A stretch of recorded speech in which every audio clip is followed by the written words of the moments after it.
할렐루야. 예배의 자리를 사모하시는 사랑하는 성도님들과 영상으로 함께 하시는 모든 분들에게 오늘도 주님이 주신 말씀의 은혜가 충만하시길 먼저 주님의 이름으로 축원합니다.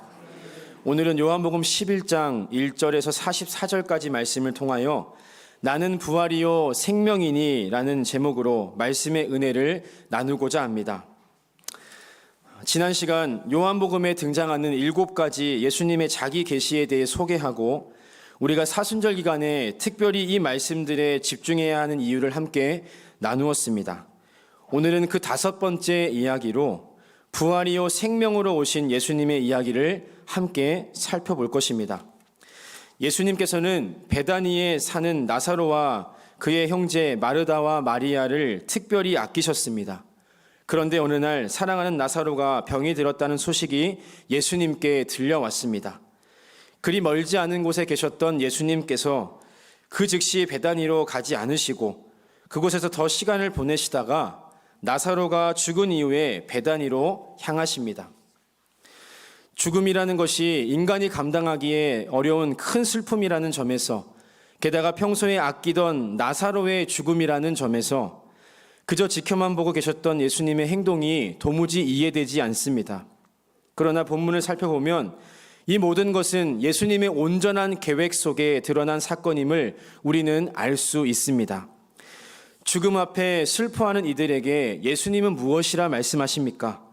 나는 부활이요 생명이니 나를 믿는 자는 죽어도 살겠고 무릇 살아서 나를 믿는 자는 영원히 죽지 않을 것이라고 그들에게 말씀하고 계십니다. 그리고 모든 이들이 보는 앞에서 죽은 나사로를 살리셨습니다. 예수님은 이 모든 사건을 통하여 자신이 죽음을 이긴 부활의 주요, 진정한 생명의 주인이라는 것을 오늘 선포하고 계시는 것입니다. 예수님이 선포하신 이 부활은 기독교 신앙의 핵심입니다. 그렇다면 지금 우리가 우리 스스로에게 해야 될 질문은 바로 이것이 될 것입니다. 이렇게 중요한 부활이 나에게는 어떠한 의미인가? 또 나는 부활을 어떻게 누리며 그 감격을 누리며 살고 있는가? 라는 것입니다. 오늘 나는 부활이요 생명이다 말씀하신 예수님의 말씀을 통하여 부활의 의미를 더 깊이 누리시고 또 그 부활을 삶에서 살아가시는 은혜가 있으시길 주님의 이름으로 축원합니다. 첫째로 부활은 믿음의 고백입니다. 부활은 믿음의 고백입니다. 부활이 역사적 사실이었다는 것을 뒷받침하는 증거들은 많이 있습니다. 수많은 증거들 중에 대표적으로 이야기되는 2가지는 바로 예수님의 빈 무덤과 제자들의 변화된 삶이라 말할 수 있을 것입니다. 예수님의 시신을 넣어두고 봉하였던 그 무덤이 비어 있었다는 점, 그리고 예수님께서 십자가를 지실 때 목숨을 부지하기 위해 도망쳤던 제자들이 스스로 예루살렘으로 모였다는 것, 그리고 목숨을 걸고 부활 예수를 전하기 시작했다는 것, 이 모든 것은 예수님께서 부활하시지 않고서는 절대로 일어날 수 없었던 부활의 명백한 증거들입니다. 이 밖에도 부활의 수많은 증거들은 예수님의 부활이 역사적 사실이었다는 것을 증명하는 근거들로 충분합니다. 그러나 이러한 증거들이 있다고 하여 모든 사람들이 부활을 인정하지는 않습니다.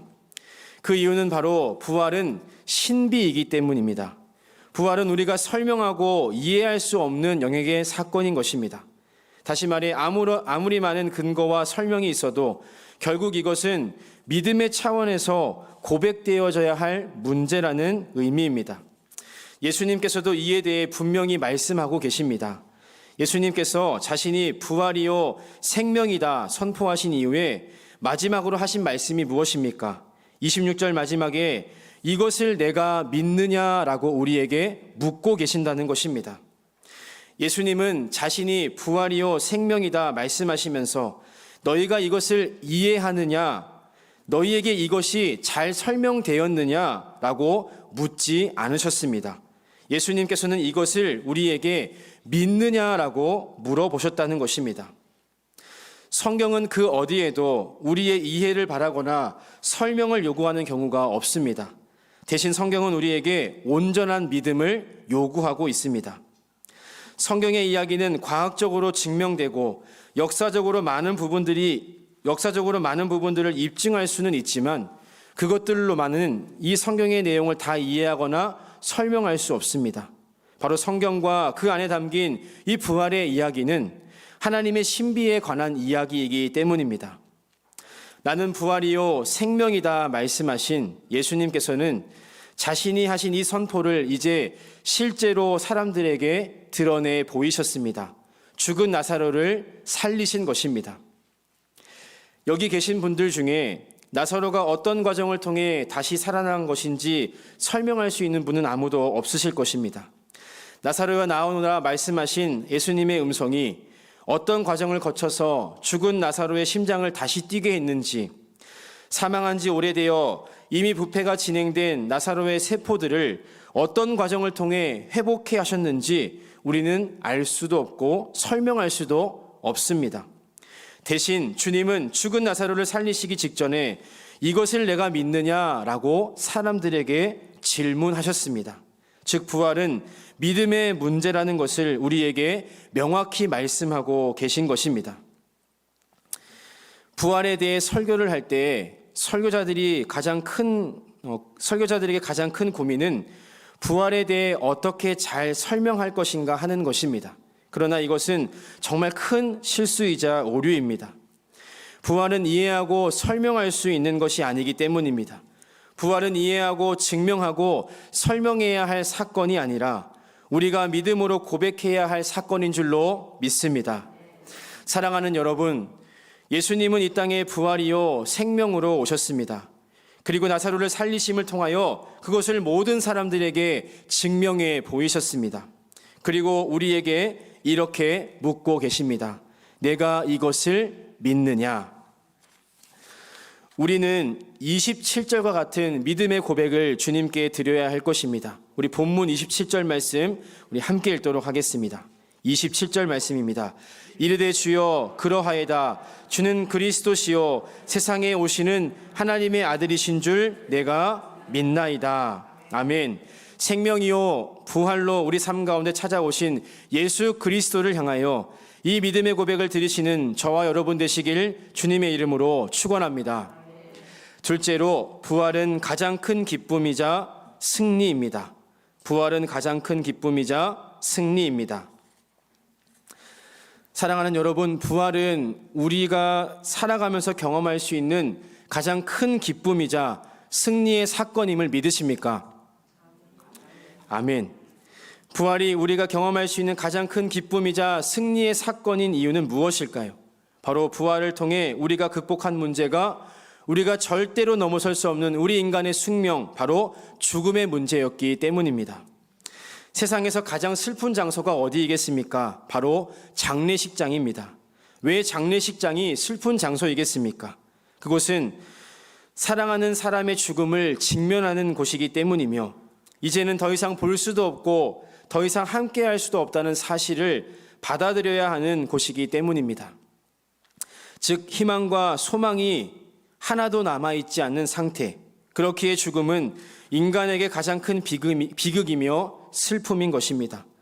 오늘 나사로의 집에도 이러한 슬픔이 찾아왔습니다. 죽음은 인간이 감당하기에 너무 큰 슬픔이기에 그 집에 모인 많은 사람들이 울며 애통해하고 있었습니다. 시간이 한참이나 지나 예수님께서 나사로의 집을 찾아오셨습니다. 뒤늦게 오신 예수님을 향해 그들은 이렇게 이야기합니다. 21절과 32절에 반복되는 문장입니다. 주께서 여기 계셨더라면. 여러분, 이것이 무슨 의미이겠습니까? 이미 모든 기회가 지나갔다는 것입니다. 또 그들은 39절에서 이렇게 말합니다. 이미 장사한 지 나흘이 되었음에 벌써 냄새가 나나이다. 무슨 의미이겠습니까? 이미 모든 소망과 희망이 사라졌다는 것입니다. 그런데 예수님은 그 절망한 가운데에서 나사로를 살리신 줄로 믿습니다. 이미 모든 기회는 사라졌고 소망과 희망이 사라진 그 슬픔의 장소에서 부활의 기쁨과 승리를 친히 보이신 것입니다.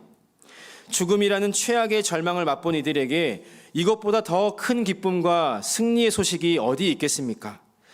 부활이 우리의 인생의 가장 큰 기쁨이자 승리라는 것을 강조했던 한 신학자가 있습니다. 크로아티아 출신의 미로슬라브 볼프라는 인물입니다.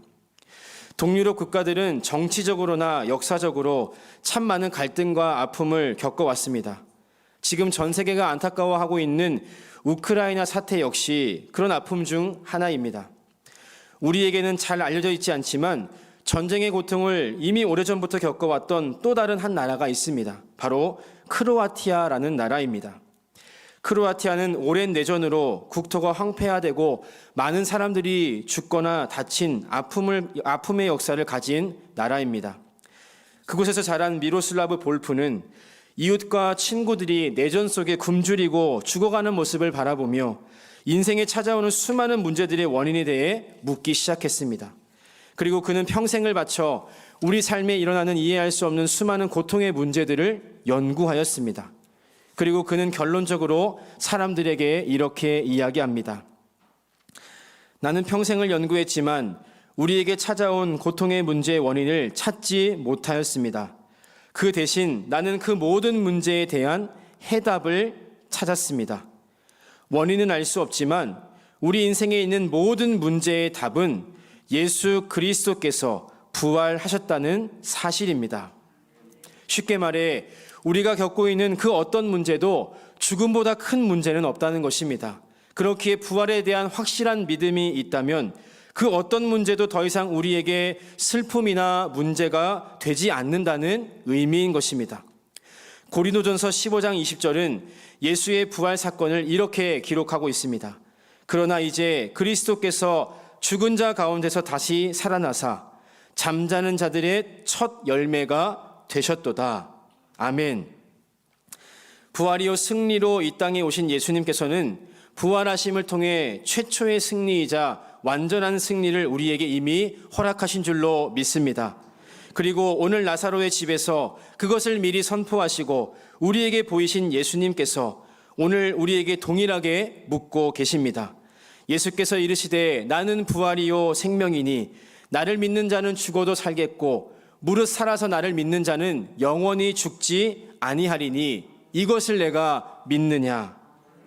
사랑하는 여러분, 우리 인생의 가장 큰 문제, 그 누구도 자유할 수 없는 죽음의 문제에서 우리를 건지신 분은 부활이요 생명이신 예수 그리스도 한 분인 줄로 믿습니다.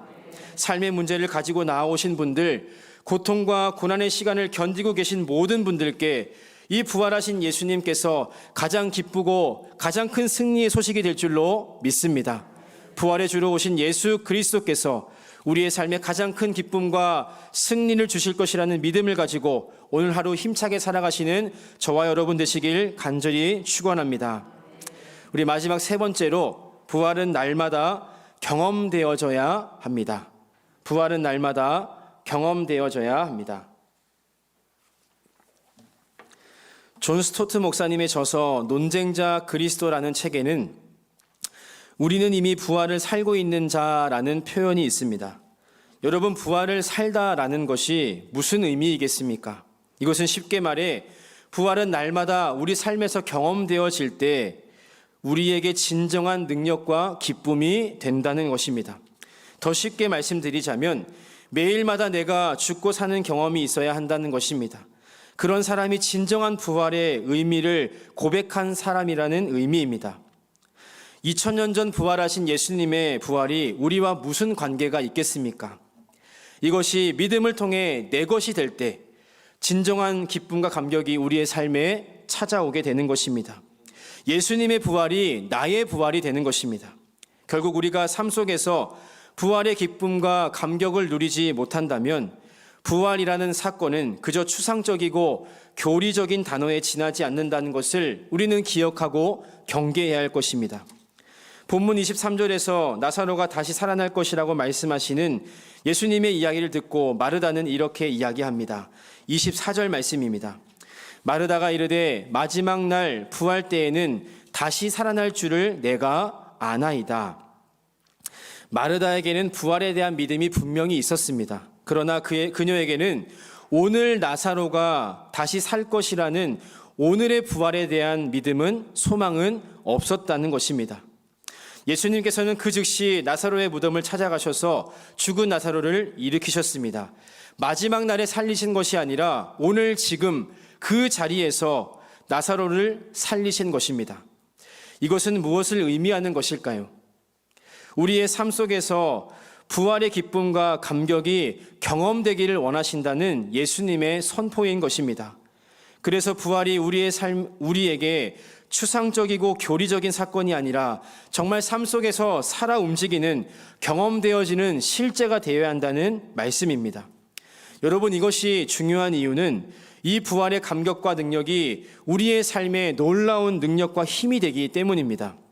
히브리서 11장 33절에서 38절에는 세상이 감당치 못하는 사람들에 대한 이야기가 기록되어 있습니다. 그들은 믿음으로 나라들을 이기기도 하며 의를 행하기도 하며 약속을 받기도 하며 사자들의 입을 막기도 하며 불의 세력을 멸하기도 하며 칼날을 피하기도 하며 연약한 가운데 강하게 되기도 하며 전쟁에 용감하게 되어 이방 사람들의 진을 물리치기도 하며 여자들은 자기의 죽은 자들을 부활로 받아들이기도 하며 또 어떤 이들은 더 좋은 부활을 얻고자 하여 심한 고문을 받되 구차히 풀려나기를 원하지 아니하였으며 또 어떤 이들은 조롱과 채찍질 뿐 아니라 결박과 옥에 갇히는 시련도 받았으며 돌로 치는 것과 톱으로 켜는 것과 시험과 칼로 죽임을 당하고 양과 염소의 가죽을 입고 유리하여 궁핍과 환난과 학대를 받았으니 이러한 사람은 세상이 감당하지 못하느니라. 아멘. 그들이 이런 고난과 환난 속에서도 믿음을 포기하지 않을 수 있었던 이유는 어디에 있었겠습니까? 35절 하반절은 이것에 대해 우리에게 이렇게 대답하고 있습니다. 부활, 더 좋은 부활을 얻고자 하여. 아멘. 사랑하는 여러분, 부활에 대한 감격과 확신으로 가득 찬 사람은 날마다 담대하고 날마다 그 힘과 능력으로 승리하는 삶을 사는 줄로 믿습니다. 심지어는 죽음의 위기가 찾아올지라도 부활의 능력을 소유한 이들은 그것마저도 뛰어넘어 승리하는 줄로 믿습니다. 사랑하는 여러분, 아침에 눈을 뜨실 때마다 부활의 기쁨과 감격이 고백되어지는 삶의 은혜가 있으시기를 간절히 축원합니다. 날마다 죄된 나의 삶은 십자가에서 죽고 예수님의 사람으로 다시 사는 부활의 은혜가 날마다 있으시기를 축원합니다. 날마다 경험되어지는 부활의 기쁨과 감격, 그것은 우리 삶의 가장 큰 능력과 힘이 될 줄로 믿습니다.